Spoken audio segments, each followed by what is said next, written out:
Il y a une grande différence entre un Blender de cuisine et Blender, le logiciel de 3D. L'un peut transformer vos aliments en délicieux mélanges, tandis que l'autre peut transformer vos idées en incroyables chefs-d'œuvre numériques. Donc vous l'aurez compris, dans cette vidéo, je vais vous parler de Blender.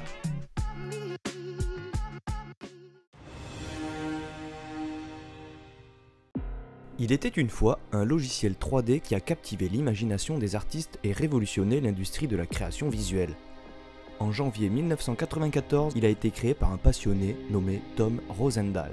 Il a montré un intérêt précoce pour l'informatique et la programmation dès son plus jeune âge.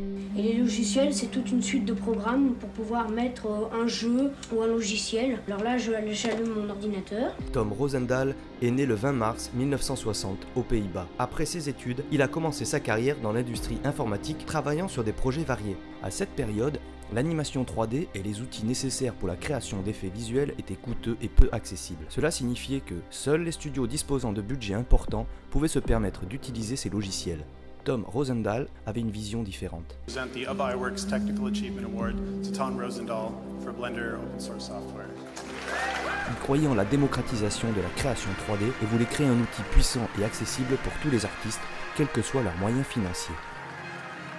C'est ainsi qu'en janvier 1994, Tom Rosendahl fonda la société Neo Geo et commença à développer le logiciel qui allait devenir Blender.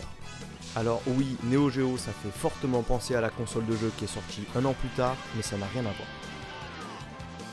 Initialement, le logiciel s'appelait Trace, je sais pas comment on dit. Mais il a été rebaptisé Blender, en référence à un fichier de base utilisé pour mélanger les couleurs dans le logiciel.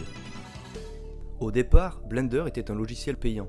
Cependant, en 1998, la société Neo Geo rencontra des difficultés financières et Blender fut mis en vente. C'est à ce moment-là que Tom Rosendahl décida de se battre pour garder Blender accessible à tous. Il lança alors une campagne de financement participatif appelée Free Blender pour collecter les fonds nécessaires à l'acquisition du code source de Blender. La campagne fut un succès et en 2002, Blender est devenu un logiciel open source. Hello, hello, hello. Wow, wow, wow, wow. I've never seen so many Blender users in one place. This is amazing. Aujourd'hui, Blender est soutenu par la Blender Foundation, une organisation à but non lucratif créée par Tom Rosendahl qui veille au développement continu de Blender et à son rayonnement dans le monde de l'animation 3D.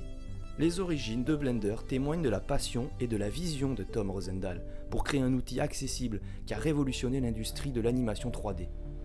20 years. God, looks that Blender's